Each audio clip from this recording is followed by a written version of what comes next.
Hi guys! Welcome to Ate Cosa Vlog. So presenting our RV van, Filipino version, Filipino made. First Tamaraw RV van in the Philippines. So umpisahan ko muna sa exterior. So, ano makikita nyo? Una yung mapapansin ay itong muka. So itong muka na to, ito yung Ate Customs na product, which is the upper grill, middle grill, and the skid plate. Lahat ito hindi pa tapos to. So yung kulay nito is preference of your choice. So ano yung mga option na pwedeng gawin dito? Pwede mo sirain tong original to para maging screen. Pero kung ikaw ay medyo OC, ayaw mo sirain yung bumper mo, gagamitin mo pa rin to, iayakap mo lang yung grill namin at pwede ka magsingit ng screen. Same thing with this one.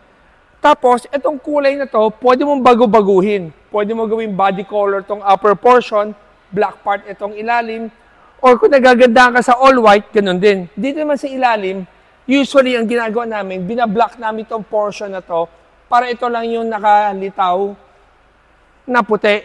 The reason na meron ito kahit itim, para lang hindi makita yung malaking maraming butas. Kasi di ba nakakailang, yung butas ng upper grill and lower grill ay hindi pareho. So mini-minimize namin yung itsura niya na alanganin, kaya kami gumawa ng portion na ito. Same thing with this one, para lang lumiit kung sakaling hindi mo sinira. Pero pag sinira mo, tulad ng gagawin namin sa isang Tamaraw, sisirain namin to para maging mesh type and mesh type. Itong skid plate na to, ito isa pa to nagpapaganda. Pero hindi pa kami tapos ha, meron pa kaming add-on sa bumper, kaso wala lang kaming choice. Today is April 8, kailangan namin i-ingress tong camper van namin sa car show, kaya madali ang vlog lang to. Tapos kinapitan namin ng syempre, wiper blade namin ay PIAA. Kung gusto mong nagka-camping ka or may pinupunta kang bondox, syempre gusto mo matibay ang wiper mo, 2 times better than other brands. So, ito yung wiper blade ng PIAA. Tapos syempre, may PIAA rin kaming fog lights dito. Fog lights or whatever tawag nyo dyan, baka mali ako. Basta light bar. And then, ito ang ginawa ng Ate Customs. Gumawa kami ng ilaw para sa gilid. So, ginawa namin ng customized housing. Itong housing na to, talagang kinostomize lang namin para itong light bar, hindi mo makita yung mga likod na bakal, parang alanganin tingnan. So, gumawa kami ng ganyan para ang linis tingnan. Tapos dito sa gilid, naglagay rin kami ng PIA left and right para habang nagmamaneho yung owner, pag tumingin man siya kahit saan, maliwanag, lalo na kung ikaw ay nasa bundok or kasama mo ang pamilya mo. Next sa outer exterior, we have the 360 cam, Nakamichi head unit with 360 camera on board. So, syempre, pag camper van, kailangan mo makita lahat ng paligiran mo. Kaya it's a must nakabitan ng 360 camera. Tapos we have the Ate Customs door moldings. Itong door moldings natin, black ang pinili ko dito because of black rin to, black to. So, yung combination niya na black and white ay maganda. Kung makikita nyo yung ginawa natin, itong door moldings natin, I want to show you guys how perfect yung ginawa namin, yung mga linya. So, pag mineasure mo lahat ng size ito, left and right, or yung lapat niya mula dito hanggang sa ilalim, makikita mo talagang lapat na lapat. Binigyan talaga namin ng oras to para maging perfect. Pero, of your choice, kung gusto mo gawing silver to, gusto mo gawing body color lahat to, nasa sa'yo yun. Tapos, we have the side filler. Pero other term namin dito ay Toblerone. Kaya Toblerone, kasi diba ang stock na Tamaraw, pag makikita nyo itong parte na to, ang pangit, nakatabingi, parang nagtataka ka, ano kaya nasa isip ni Toyota? Bakit hindi niya binuo? Bakit ang ganda na ng mukha niya, nag-alangan ka pa sa parte na to. Pero, thank you Toyota. Nabigyan mo ng opportunity ang Ate Customs mag-create ng sariling panel, which is ito yung panel niya. So, kung makita mo yung contour ng line na to, hanggang dito pantay, tapos itong line na to, pasok na pasok siya, and then, ito pa, pati yung yakap namin dito.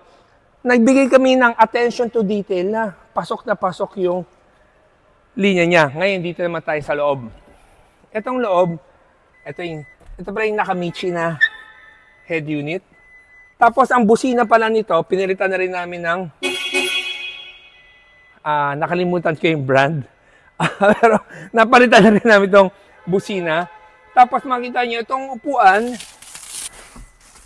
Okay, so guys,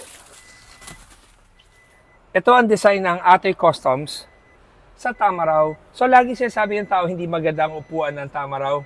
Well, ginawa naming maganda para sa inyo. So nilagyan namin ng orange stitches to match the accent. And then, hindi namin nilagyan ng stitches to para hindi madumihan in time. So, accent lang ang nilagyan namin ng orange. Tapos, next guys, is a side pillar. Tabi ko muna to ha.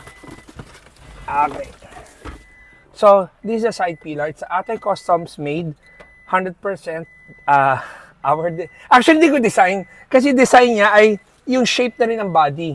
Pero, tayong unang gumawa sa Pilipinas ng design na to para sa use na to. So, kung mapansin mo, wala siyang gap dito at saka sa ilalim. So, lahat ng inimbento natin na product, from the grill to skid plate, to the Toblerone up to here, lahat yan pinapatent natin to protect ourselves para sa mga taong minsan nag-take advantage. So, ito yung panels na ginawa natin. Ngayon, wala kaming nilagay na butas kasi may mga taong ayaw na merong grab bar.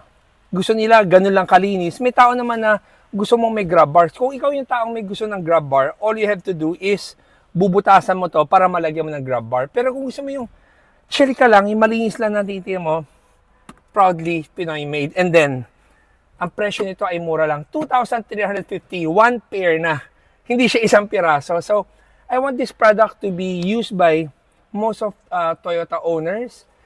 May mabibili ka sa online na mas mura ng konti sa amin. Pero, if you're particular with the gap, at saka yung mga fitment, at saka yung mga butas, I think mas bibili mo yung atin, yung gawang Pinoy kasi talagang, again, we always give details sa lahat ng product na ginagawa natin. Ngayon, dito naman tayo sa body.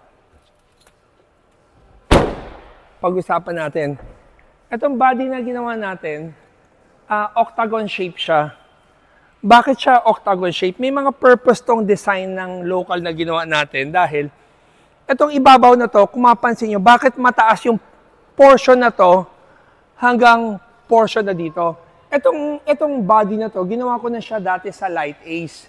Pero, nakita ko mas bagay siya sa Tamaraw. So, may nagawa na kaming Light Ace na ganyan, pero ito yung isang version namin na Tamaraw. So, ulitin ko lang yung why we did na mas mataas yun. Kasi, itong portion na to, dito yung umaakyat yung tao going to there. So, para magkaroon ka ng mataas na headroom, inangat mo talaga siya. Para yung natutulog doon, hindi rin mauntog ang ulo. So, meron ka ring window dito and then sa kabila para kung saan man yung ulo ng tao, left or right, pwede niyang buksan.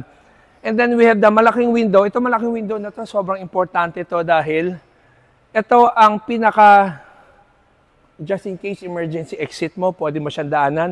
Kasyang-kasya, even adult dito.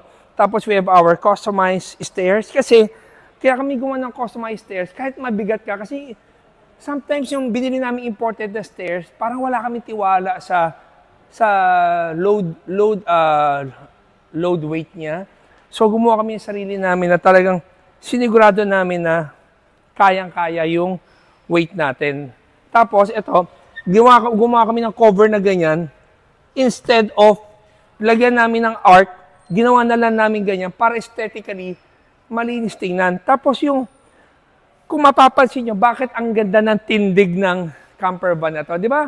Pag bumili ka lang ng Tamaraw na FX, ang unang mapapansin ay yung likod niya nakabagsak na. Eh, paano pa pag maraming tao? So, nagpa-customize kami ng molye sa manufacturer ng molye. Each Tamaraw, nagdadagdag kami ng 3 molye, left and right. Tapos meron kaming kasamang load plus sa ibabaw. Tapos naglagay kami ng spacer na 30 mm para maging ganito ang tindig at ganito ang look. So ang package na binibenta namin ay 15,000 para lang umangat yun ng tama. So sabi mga Tamaraw na problema kayo, ano ba dapat gawin para gumanda yung tindig? Well, maraming paraan, pero isang paraan ng Ate Customs, if you have 15,000 all in, nakasalpak na including installation. Next, sa likod naman, kung mapansin mo, naglagay kami ng utility na kunyari maduduming sapatos, damit, anything na basa, naglagay kami ng space dito. Nandito rin yung sa may royal cord namin nakakabit. So, pag sinarado mo siya, ganyan. So, pag nakasarado siya, meron ka pa rin table dito na lagayan ng kung ano-ano. Tapos, bumper niya, ito lang yung bumper niya. Ang difference sa dating ginawa namin na camper van, wala ito. Tapos yung we use the original taillight pa rin ng Tamaraw. Pero, itong Tamaraw to, lalagyan namin ng ilaw to. Tulad na sinabi ko na trivia ko kanina, lahat ng Toyota Tamaraw, kung nakita nyo pag nag-reverse, bakit isa lang? Huwag nyo aawahin ang driver nyo, dealer, or anybody. Talagang walang ilaw to.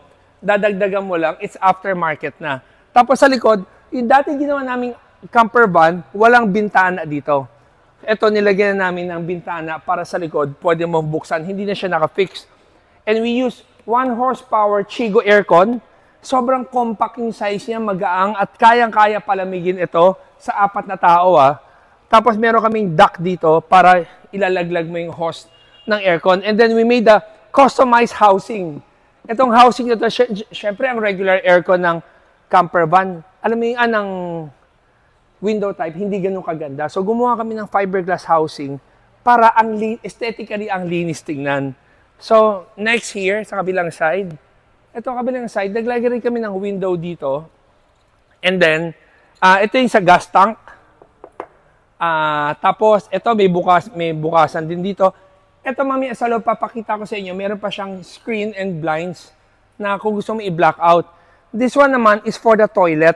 Pag binuksan mo siya, kaya kami naglagay ng window dyan para sa toilet. Mag number 1 ka, number 2 ka, or maliligo ka, ayaw mo nang may moisture, bubuksan mo yan, ay okay na. Tapos meron kami mga park light na importante yan, kailangan, it's a must yan para pag nagmamaneho ka sa gabi, kitang-kita ka. Tapos, maraming sabi na, pwede ba lagyan ng solar yan? Oo naman, pwede lagyan ng solar, pero meron kaming abang na solar sa ibabaw, pero hindi pa namin kinoconnect sa power kasi usually ang buibili sa amin ng mga RV, hindi naman sila pang matagalan na sa campsite. Yung isang battery pack lang na tatakba na to? EcoFlow! Ang kailangan mo lang isang EcoFlow. Kung mag-overnight camping ka lang or 2 nights, alam mo EcoFlow, solve ka na except for the aircon Ang aircon kailangan mo talaga ng outlet na saksakan. The reason why we put 1 horsepower para kahit mag-genset ka lang ng 2 kVA genset or 2.5 kVA genset, buhay na yung aircon mo. So guys, tapos na tayo sa labas, pasok naman tayo ngayon sa loob. So I hope sana na-appreciate nyo yung design na to. So again, eto nga pala, bakit pala mas mababa yung portion na to? Kaya mas mababa yung portion na to dahil ayaw mong magmukha siyang delivery van. Kasi ang delivery van, di ba, square? Ito talagang ginawa namin octagon shape para lang maging aesthetically sound at saka hindi mo naman kailangan ng mataas na ceiling pagdating dito kasi it's about 6 feet 2 pa rin naman yung dito. Ito lang yung mas pataas, mga 6'4" ata yung kayang tumayo dyan Tapos, nagkataon lang, itong Tamaraw ay puro octagon shape ang itsura niya. And then, ginawa nating design ay puro octagon. Nagkataon lang, hindi naman sinadya. Pero, we are so happy as a Filipino inventor or designer. Nakaisip tayo ng idea na paano maging maganda. Ngayon, tiyatanong rin sa amin, bakit ito tinaga namin? Ang flooring niya ay hanggang dito lang Ito, palda na to. Hanggang dito lang. The reason na ginawa namin yan, kasi from the front hanggang dito, it's only 8 feet. Pag ginawa kong 9 feet ito, which is yung original lang, di ba ngayon ang Toyota Tamaraw, yung long wheelbase, pag tinitingnan mo sa side view, parang haba na haba ka sa likod. So, yun yung ginawa naming design. Imbis na ituloy namin yung square, imagine mo, pag tinuloy mo tong square na to, napakahaba tingnan. So, aesthetically, pag nasa loob ka, it's still 9 feet, pero inangat lang namin ito para lang gumanda. And then, pero ginamit pa rin namin yung extra 1 foot for utility ng outdoor. So, yeah, it's a nagkataon lang. Siguro yung design ng Ate Customs and Tamaraw nag-match. Kasi wala pang Toyota Tamaraw, nagawa ko na to sa Light Ace So, hindi ko masabing sa Tamaraw ko kinuha tong shape na to. It's purely yan lang ang dinesign natin. Kasi sa Tamaraw, Light Ace, di ba, ang liit. Yan, tulad dito. Ito yung Light Ace. Ito yung mga Light Ace. Yung mga side view niya.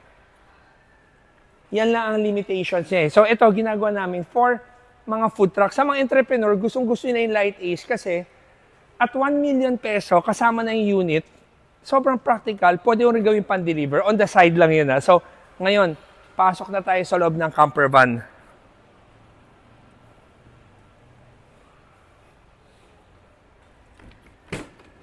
Okay guys, sa unang pagpasok mo, makita mo tong meron na window, may basura ka, tapos meron kang window na pwede mo siyang iangat na ito, kung gusto mo ng blackout, o pwede mo siyang iangat para lang kung gusto mong hindi ka makita sa loob. Tapos, ito ang loob. So, ito, bubuksan ko na to. Ito yung door niya papunta sa toilet. So, nilalagyan lang namin ng portalet kung gusto mo ng mag number 2. Pero, shower size, ito. Ayan o. So, ito yung shower. So, lahat yan working. Tapos, ito lang. Nilagyan namin very basic. Ito, at saka shower lang. Kasi ito lang ang talagang kailangan mo. And then, hindi pa kami tapos dito. Naglagay na kami ng opening dito para may access ka sa driver. Pwede mo siya kausap, may aabot ka, everything, pwede dyan. Or, ito man, simple step para pag umakyat ka dito, ay pwede ka na humiga. So, ito, 3 feet by 75 inches. I forgot ano yung width namin. Pero adult, makakatulog dito. So, ito yun. Tapos, ito, meron kang curtain dito para pag sinarado mo to, meron kang privacy. Tapos dito, next we have the table. Itong table na to, dito namin nilalagay yung cooler namin.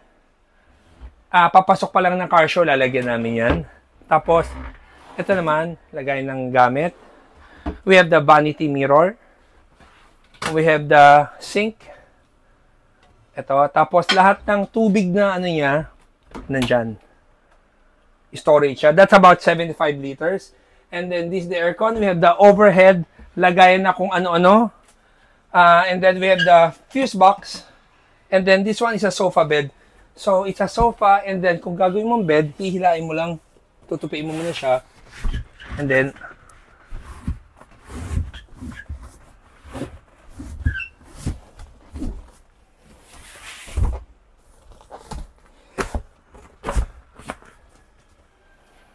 so guys, kama na siya.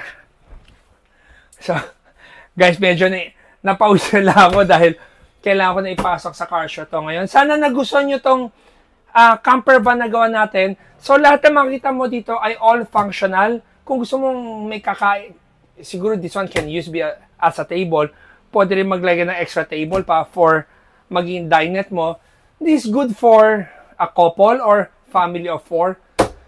Sobrang perfect siya. So guys, kung may comment kayo at nagandahan kayo, sa mga hindi pa pala nakasubscribe sa channel namin, please like and subscribe at saka yung notification link pindutin nyo lang para lagi yung nakita ang bago ng Atoy Custom. So guys, thank you for watching this. Salamat sa pinagtyagaan nyo akong panuorin at nakita nyo itong kathang isip ng Atoy Customs. So we are so happy to make this project and we want to continue more project na gagawin namin na mas maganda. So guys, thank you for watching and always remember, Jesus loves you and God bless. Guys, riding comfort. Atoy headrest, 100% Pinoy.